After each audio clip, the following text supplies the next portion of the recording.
اگر آپ نے ابھی تک ہمارا چینل سبسکرائب نہیں کیا تو ابھی سبسکرائب کریں اور بیل آئیکن کو کلک کر کے ہماری لیٹسٹ ویڈیوز کے بارے میں اپڈیٹ۔ السلام علیکم، ہمارے چینل میں خوش آمدید۔ تیرا غم اور ہم گامے کا اگلے ایپیسوڈ کا پرومو آ چکا ہے، جس میں نقاش کے اوور بیہیویئر کی وجہ سے ماہی کو یہ سب کچھ بھگتنا پڑ جائے گا۔ نقاش کا یہ بیہیویئر دیکھ کر سارا تو خوش ہو جاتی ہے کہ نقاش نے اس کا کام آسان کر دیا ہے، کہ وہ جو اتنے طریقے اپناتی رہی کہ علی اور ماہی کو ایک دوسرے سے الگ کر سکے، نقاش نے تو یہ سب کچھ آسان کر دیا ہے۔ اور وہ بہانے سے علی کے دماغ میں یہ ڈالتی رہتی ہے کہ نقاش اور ماہی دونوں اکٹھے بہت ہی زیادہ خوش لگتے ہیں، اتنے اپنے لگتے ہیں، جس کی وجہ سے علی ان دونوں پہ نظر رکھنا شروع کر دیتا ہے، کہاں جاتے ہیں،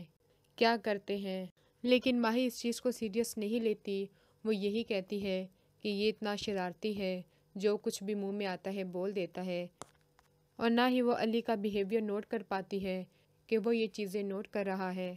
اور وہ نقاش سے باتیں کرتی رہتی ہے۔ نقاش ماہی سے کہتا ہے، ڈرو گی تو ہار جاؤ گی، اگر لڑنا ہے تو اس کے لیے سب سے پہلے تمہیں اپنے اندر سے ایک ڈر نکالنا ہوگا۔ اس کے کندھوں پہ ہاتھ رکھ کے اس سے باتیں کر رہا ہوتا ہے،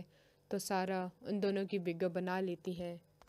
اور بہانے سے علی کو دکھا دیتی ہے کہ دونوں تو بہت ہی اچھے لگ رہے ہیں۔ یہ ویڈیو دیکھ کر علی بہت ہی زیادہ غصے میں آ جاتا ہے، کمرے میں جاتا ہے، ماہی کو خوب زیادہ ڈانٹتا ہے۔ ماہی کو سمجھ بھی نہیں آتا کہ کس بارے میں بات کر رہا ہے، لیکن جب اسے پتہ چلتا ہے تو اسے علی کی سوچ پہ بہت ہی زیادہ حیرانگی ہوتی ہے